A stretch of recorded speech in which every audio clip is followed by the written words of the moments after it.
YouTube and welcome back to Aussie Sci-Fi and Fantasy. My name's Sarah and today I'm doing a Top 5 Wednesday, and today it's going to be historical fiction with a fantasy twist. So, in no particular order, literally just the order I had it on the thumbnail, my first pick is the Crucible series by Sarah Douglas.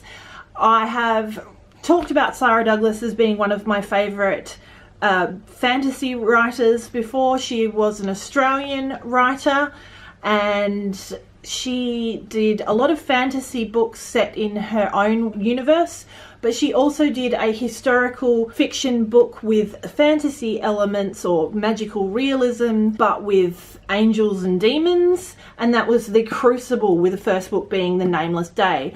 This is set in the 1300s during the Black Plague and the rise of Joan of Arc, and follows her life and the lives of the different main characters at the time.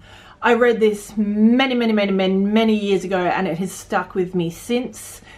It is like everything she writes, it is truly beautifully written and particularly interesting in a historical fiction style. My next one, and this is a slightly more recent read, and I'm pretty sure most people on BookTube know this one, and that's Diana Gabaldon's Outlander series. This is the fourth book in the series. It's the Drums of Autumn, and it is technically classified as a time slip fantasy style. So there is a magical element to it in the fact that she has passed through time through touching these ancient stones. I adore this series. I've listened to most of these on audiobook rather than actually read them because they are some serious tomes. I love the detail. There's a lot of people that have a bit of an issue with the way she goes into detail about the herbs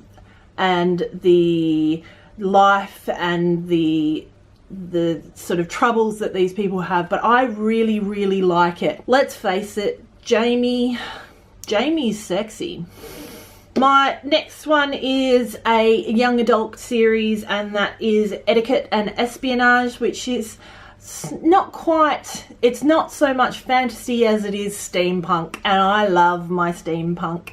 I have to get round to reading the rest of this series, but it is set in the Victorian era, and it's in a finishing school, and it's just hilarious and wonderful all at the same time. I do love my steampunk. And that's by Gail Carringer. Number 4 is the Mr. Peregrine's Home for Peculiar Children. Not much of a spoiler, but they're set in a time loop just before a bombing of a particularly small island off the coast of England, I think it is, in the Second World War. The fantasy element is the peculiar children are peculiar in their talents. One of them is invisible, another girl is lighter than air, all sorts of different things, and it has the use, I love the use of the old school photographs in it.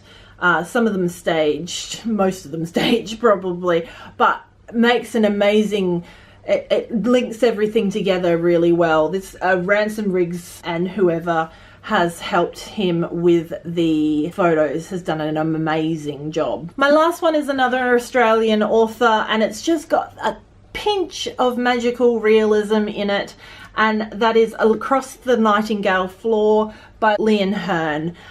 This is set in feudal Japan, in an alternative sort of section of it. It doesn't really exist where the island that they were on. It's the tales of the Atori, and it's all about a boy whose whole village was slaughtered by a ruling dictator, because they all were at the time, because they worshipped the wrong god. He is found by an opposing landowner during the time that he's fleeing from his village being slaughtered, and this opposing landowner has decided to adopt him and bring him up as his own child. I recently reread the first 3 books in this series and they are just beautiful. You can everything that Hearn describes, you can see beautifully. The changing of the seasons, most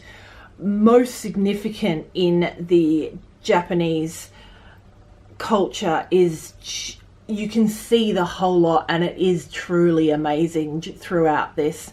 And their religion features heavily as part of the fantasy magic realism. I just adore it. So that's my top 5 Wednesday: historical fiction with a twist of magic. If you have any comments or if you love these books as well, please comment below. Give it a thumbs up if you liked it, and subscribe if you haven't already, and happy reading. Bye.